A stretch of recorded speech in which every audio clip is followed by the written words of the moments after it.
Welcome into Citizen Sports Talk. Kaden Reinhard here with Jacob Smith. Just 24 hours after we were here last night filming part one of this week's Sports Talk episode. And, our coverage this year has been Cavaliers and Buffaloes sports. And today we had the pleasure of catching them both paired up, matched up against each other. The girls the Lady Cavaliers staying in Carroll, and then the boy Buffaloes staying in Floyd. Jacob, you had the pleasure of calling both games, so if you want to get us started there. Oh boy, it was a long day to say the least. First tip-off was at noon, and the final game ended around 8:30, 8:45. So a long day. About the gap between the end of the boys' doubleheader and the start of the girls' doubleheader was used to refuel, get some lunch, and make the trek down to Carroll County. But starting off, the team that had to make the trek from Carroll County, the Cavaliers going into this one, coming off a close loss in Martinsville, where they actually had the lead for majority of the game. Martinsville was obviously able to come back and get the victory there to win their 11th straight. And the Buffaloes, we all are aware of what happened for the boys basketball team on Friday night against the Radford Bobcats. So that really needs no explanation. But a really complete win, again, from the Buffaloes. Obviously, Radford's game was really close compared to like the Blacksburg game, for example, that we talked about in yesterday's episode. But a 76-44 win for the Buffaloes. Like I said, it felt like a complete team win. Only two players for the Buffaloes didn't score a basket today, and one of them was inactive tonight or this afternoon. So really complete team. Everybody got involved. Everybody got minutes. And Coach Harman talked about it with Bradlee after the game. He had the pleasure of getting to sit his starters for majority of the second half and be able to rotate guys in, get them minutes, as I said. But a really complete win, staying in a strong position to get a home playoff game. It's more than likely now with the win today. We'll still have things need to play out next week. Of course, you looked at what the schedule looks like next week. It's a lot for all 12 teams, for both boys and girls in the region. But looking at the game today for the Buffaloes and Cavaliers, this is Floyd County's 5th straight win. They had lost 2 straight going into the snow break, the 2 weeks of no games. Carroll County going into this one was on the outside looking in for the 3D playoffs, and a loss here did not help that situation either. Dakin Slaughter had 16 points. He led the Buffaloes in scoring. And A.J. Miller, not someone that you typically see in the starting lineup or pop up big on the stat sheet, able to have a strong performance, a double-double, 11 points, 10 rebounds. And Bradlee was lucky enough to talk with Coach Harman and A.J. Miller after the Buffaloes' 76-44 victory over the Carroll County Cavaliers. I'm here with Coach Harman and A.J. Miller. Coach, what's the message today, coming off a stellar win last night against y'all's rivals, against Radford, in overtime? I was a little worried about maybe the energy being a mid-time day game, and, last night took a lot of energy to get that win. So you never know, time change. Carroll's always really good, played us really tough, so I just didn't know what to expect. But guys came out, took a whole team effort, and, we were able to sit our starters the whole fourth quarter and still kept rolling through the fourth. So I was excited about everybody's effort, and it was a positive day today. Coach, the last we had a 2-week break, no school, no games. And since then, y'all been 5-0. How do you feel about that? Man, we lost 2 right there before break on a last-second shot, and then at Glenver, which Glenver's tough at Glenver, but like I've said the last 2 times, we lost both those last year. But we're starting to play the right way at the right time. But, we still got some big games ahead of us to get the points that we need to get a seeding and then hopefully get a home regional game and then see what we can do, semifinals if we can get there. Right now, I think y'all are sitting at the 3rd seed, so y'all will get to host a playoff game here, which is great because it's amazing atmosphere here. AJ, I got a question for you. I think a lot of people at home, they watched the game, they saw it in the 3rd quarter. You hit an amazing 3. Just tell us about it. I I threw it up and it went in. I'm thankful it did. I mean, it's a great feeling to have your teammates celebrate you like that, and I'm just really glad to be a part of a team that celebrates and the team effort. AJ, how do you feel about your overall performance? That wasn't the only play you made. You made a lot more plays. How do you feel, man? I mean, I feel really good. We just won a really good game last night, and then to come out here on a Saturday and then beat another good team, yeah, it feels really good. And I feel like everybody scored, everybody got minutes, and I'm just really, really happy that we could go out here and just have fun. And A.J. had a double-double. He was 11 and 10, so that's that's a big performance from him. Yeah, it is a good performance, AJ. Well, that's all I got. Thank y'all for interviewing, and hope y'all get some more wins down the stretch. It'll be nice to have some more playoff games here. Yeah, thank you. Thank you, Brad. Thank you, Coach Harman as well, and AJ. Buffalo's moving to 16-3 on the year. Great start. Of course, well, I guess it's not really a start to the season when you only got 3 games left, but it's all about how the whole season progresses. But then to the game down Route 221, the girls' game in Carroll. You had the pleasure of course, calling that one later tonight. You want to get into that one, Jacob? Yep. One point real quick before I get started with the girls' game that we forgot to mention with the guys' game. Talking about what both teams had, they had less than 24 hours to get ready for that game, coming off of games Friday night. So being able to come in Saturday, I thought both teams played very well. Even Carroll County, despite the only putting up 44, they still had a good performance, I thought, given what they had in playing Martinsville at home less than 24 hours before. But like you said, the team making the trek down to 21, the Lady Buffs going to Carroll County, it was a close game to start early on. Lady Buffs didn't really pull away until late in the third quarter, fourth quarter. They were able to get a win 62-44. This coming off the overtime loss against Radford in Radford last night, 60-58 was the final there. And again, it felt like a complete win for the Lady Buffs, but obviously one player that stood out, Karleigh Wade, she had 21 points on the night, so a standout performance for her. We talked about last week's the last episode. Aiden talked with the 3 seniors along with Coach Snead, Karleigh being one of the 3. So being able to have that performance, I had the pleasure to talk to her and Coach Snead after the victory in Hillsville. So coming off a win tonight, Coach, especially after the loss in overtime in Radford last night, what was the message to the team to get ready for tonight? Biggest thing was just, you come in, you're tired, you're sore, and you got a big game like that. It's not a lot of emotion. You just have to find some way to actually get yourself up. A lot of times you're going to come in flat and not play well, but whatever it takes to get you up and ready to go. Now, this question for you, Karleigh. It's Valentine's Day. What was the message that Coach gave you guys before the game started?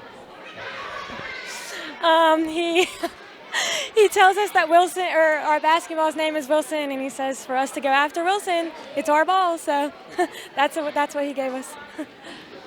Yes, you're getting to take Wilson home tonight with a win. So, looking ahead to next week, Coach, back-to-back games, 1 at home against Patrick and then 2 on the road against Glenver and Martinsville.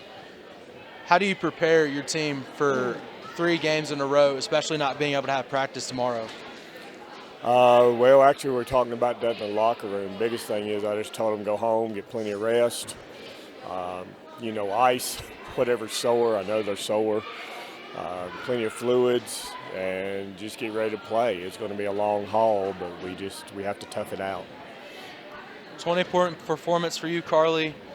What allowed that to happen after a quiet first half, really being able to explode in the third quarter, especially right away with the opening 3? Just my teammates looking for me, giving me the ball. Without them, I wouldn't be able to score. So. All right, thank you, guys. Congrats on the win. Thank you, Coach Snead. Thank you, Karleigh, for talking with me after the game in Hillsville. Looking at the playoffs, Kaden, we'll start with the girls since we're coming off the Lady Buffs win Saturday night. The number 1 seed for the girls Class 2 Region C is the Chatham Cavaliers, who are currently undefeated with 2 games left to go in their regular season. And another team, a familiar foe in recent years for the Lady Buffs in previous experience or previous journeys to the postseason. That's a good way to put it. The Liberty Lady Minutemen, they're the 2 seed in the region. They have 2 games left as well in the final week of the regular season. Number 3 seed, another Dogwood district. Chatham, of course, the 1 seed. The Appomattox County Raiders, they're sitting at 3. And the rest of the field for the girls Class 2 Region C playoff picture at this moment is all teams from the Three Rivers.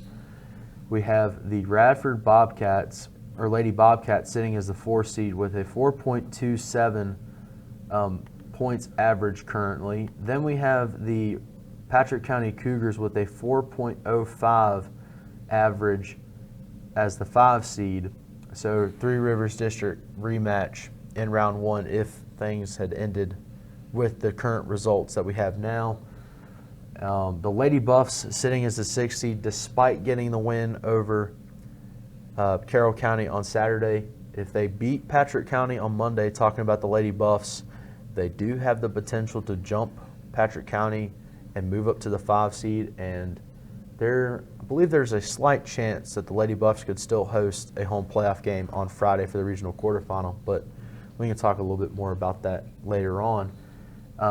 Wrapping up the playoff field, the number 7 seed, the team that the Lady Buffs had beat earlier this week, we talked about in the last episode, they were actually the 4 seed going in. That tells you how close this race is from the 4 seed to the 8 seed. James River dropped from 4 to 7.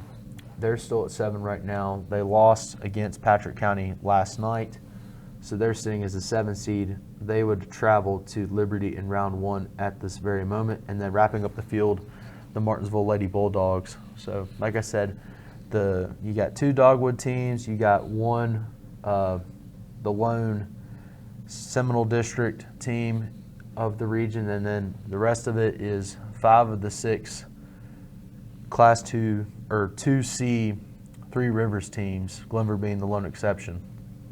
Definitely, and one thing I think you touched on briefly earlier was just the familiarity of these teams throughout the whole region. Even the teams that aren't in the Buffaloes district where they get to play them every year, like the Liberty Minutemen, Lady Minutemen, and like Chatham, these are still teams that the Lady Buffaloes have seen in years past, so it's going to just keep adding to that competitive edge once the postseason hits, getting past, these regular season district games. And the thing that helps, especially, like, let's say the Buffalo or the Lady Buffs move up to the 5, Radford stays at 4, a 4-5 rematch that happened Friday night.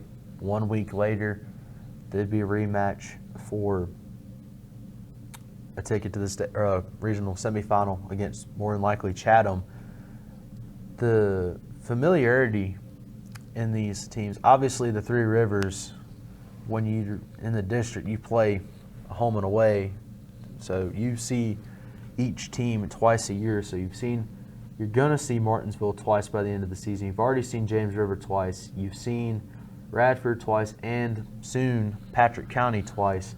So it'll be interesting to see how once these matchups lay themselves out for next Friday, and how many Three Rivers rematches we get out of the playoff bracket, how it affects those matchups, obviously. And I believe Coach Cromer talked about it with us, like going back to the football season, for example. It's hard to beat a team multiple times. When you see them twice during the regular season and then a third time in the postseason, it makes it even more difficult. Definitely, and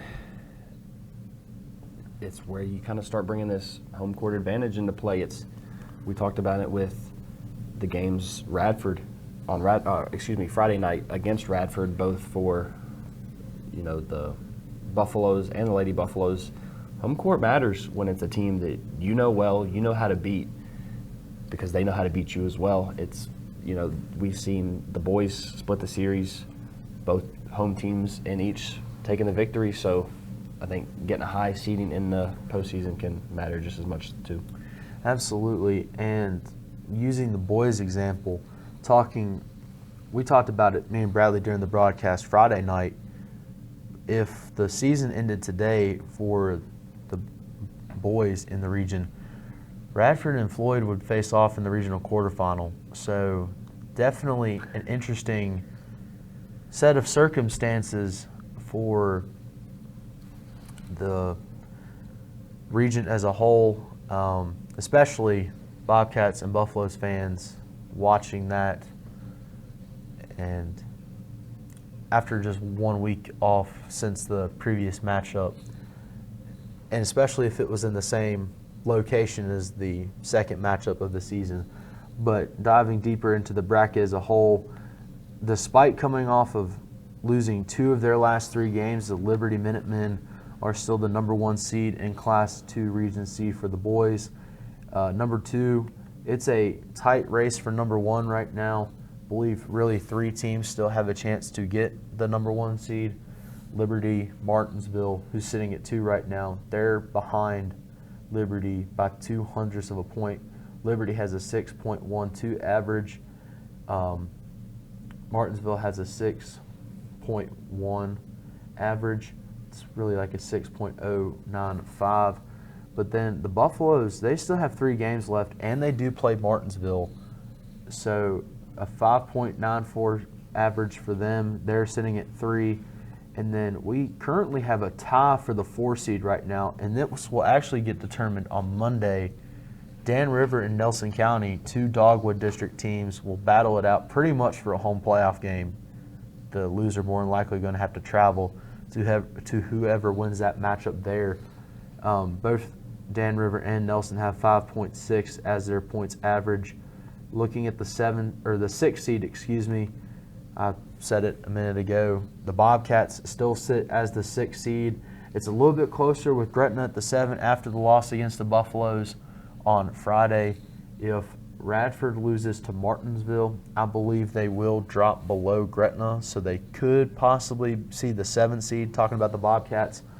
And then rounding off the playoff field is the 8th seed, the Glenver Highlanders, who've had a strong finish to the season. They've been a little inconsistent at times throughout the year, but definitely a team I would not want to see as the number 1 seed in the region. Definitely, and I mean, you ran it down great, Jacob, and kind of brings me back to football season, especially talking about the Highlanders there and the 1 seed, which we know all too well about. So seeing them as the 8th seed now, it's a little different, but just getting right back into postseason, the HSL action, just basketball now, and I think it's just still going to be as intense just as this final week ahead will be. Absolutely. And you talked about with the playoff football, we may have something similar up our sleeves for the playoff basketball next week. We'll have to figure things out in the next couple of days on that one. So now that we're done talking about what the playoff picture would look like for Region 2C basketball for the time being, why don't you tell us about what's in store for us next week, Kaden? Obviously, the playoffs looming will highlight the end of this upcoming week as well as most of the following week. Definitely, we'll start with the Carroll County Cavaliers action for next week. If they want to have any chance of making it into that Friday regional matchup, they're going to need a stellar week of basketball play. Starting on Monday, no basketball for them though, just girls. Their varsity regional tournament, that's their only action for Carroll County on Monday. Then going to Tuesday, they start with a varsity MAC match hosting George Wythe in Carroll. And then basketball, girls, JV, and varsity will be hosting James River, as well as varsity boys will be hosting James River. All 3 games in Carroll. The 2 varsity games, girls and boys, will be in the main gym, with the junior varsity taking place at the same time as the girls varsity game in the auxiliary gym. It's just a little bit of a mix-up, trying to reschedule. We had to push them all into Carroll, That's the reason for that. Middle of the week on Wednesday, more basketball action, this time against Glenver. The Highlanders boys will be traveling down 81 to take on Glenver in Salem. while the girls will be hosting just the varsity in Carroll, as Glenver does not have a girls JV basketball team. Rounding out the week on Thursday, boys and girls swim and dive will be traveling down to Richmond for their respective varsity state tournaments. And then back home in Carroll, back on the western side of Virginia, not quite in Carroll because they'll be on the road. The girls basketball will be traveling down to Magna Vista for their matchups, rounding out their basketball, regular season on Thursday, as will the MAC varsity hosting Rural Retreat on Thursday. And then on Friday the 20th, another state tournament. That's for the varsity wrestling. The boys, they'll be traveling down 81 to Salem for that. So then for the Buffaloes, just 3 games of action next week. Monday, Tuesday, Wednesday. We'll start on Monday. Both the final home game for the Buffalo girls and the final away game for the Buffalo boys. Nice classic quad on Monday versus the Patrick County Cougars. Of course, I just mentioned it. The girls will be hosting Patrick. Boys traveling down to Stewart on Tuesday. The Buffaloes get their action with Glenver for the week. Boys junior varsity and varsity hosting Glenver, while the girls varsity travels up 81 to the Highlanders. And then in the regular season for the Buffaloes on Wednesday, the boys try to get their rematch against the Martinsville Bulldogs. It'll be in Floyd County this time, while the girls finish off that regular season ending quad on the road in Martinsville. And then, of course, the Friday regional quarterfinal matchups aren't quite set. These 3 games for the Buffaloes will determine that, and we'll see what we get on on Friday. Absolutely, Kaden. And talking about it, the crazy scenario, if Liberty drops 1 or 2 more of these games that they have, or 1 or both of the games that they have down the stretch, it could be a possibility if Floyd wins out and Martinsville wins their game against Radford on Tuesday, we could be seeing the Bulldogs and the Buffaloes playing for the number 1 seed in the region on Wednesday night. So definitely interesting stakes for the region. Like we talked about earlier, the playoff race, there's really 3 teams still with a chance, in my opinion, at the 1 seed, those being the top 3 teams currently, Liberty, Martinsville, and Floyd. Floyd's going to have to do a lot of work. They're going to have to win 3 in a row, back-to-back nights. The benefit that they have is the 2 tougher opponents. 2 of their 3 losses that they've had this year, they now play those teams at home.